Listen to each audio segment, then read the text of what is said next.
Hola amigos, bien o no, y saludos desde Inglaterra.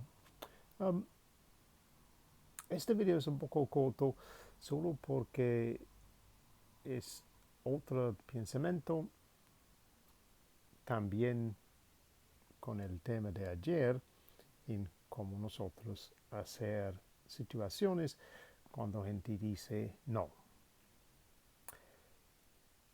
Pero el tema de hoy es especialmente para pensar en cómo nosotros están hablando. So ese es realmente el tema de este video ya.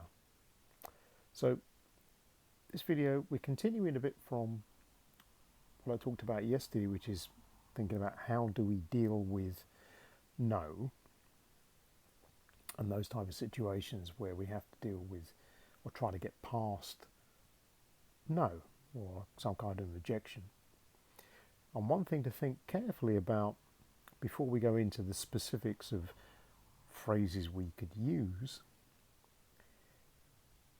is to think about how the way we speak in these situations is also very important, because we're going into a situation which is probably what we would call a stress situation.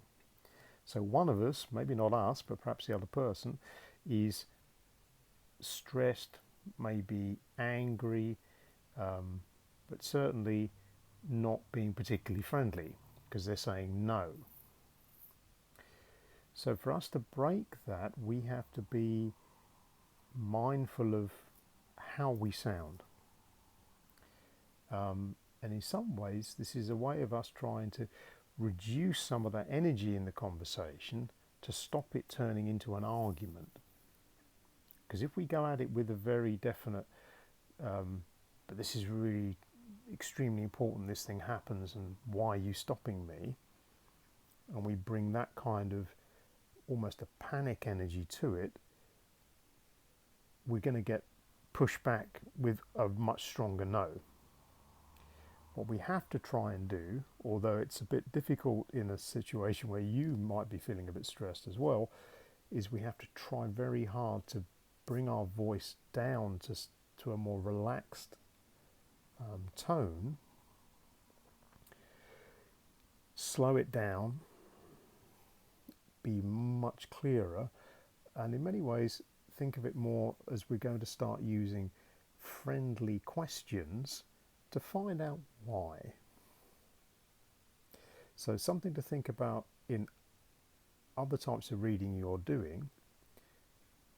Think of the level of energy you're using in the reading. Are you reading quite fast because you're trying to get to the end of what you're saying, or you're very enthusiastic about what you're talking about?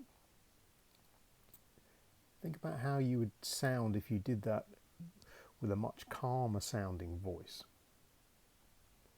So if you can note the difference between you when you're a bit stressed and you and your voice when you're nice and calm, that calm voice is the one we're going to need. So think about that for the moment. I'm going to come back to you a bit later with some other ideas in terms of phrases we can use in these situations where we have to challenge no. But it's important that we're mindful that we can produce a nice, calm, clear, slightly relaxed voice. So we're going to ask all these questions in a very friendly tone. Because if we don't, we risk pushing the situation into an argument. So there's something to be mindful of. So have a think about that. And I'll come back to you again shortly with another video where we'll look at some other phrases we can use. But for the minute, think about how you sound. And we'll say cheerio for now.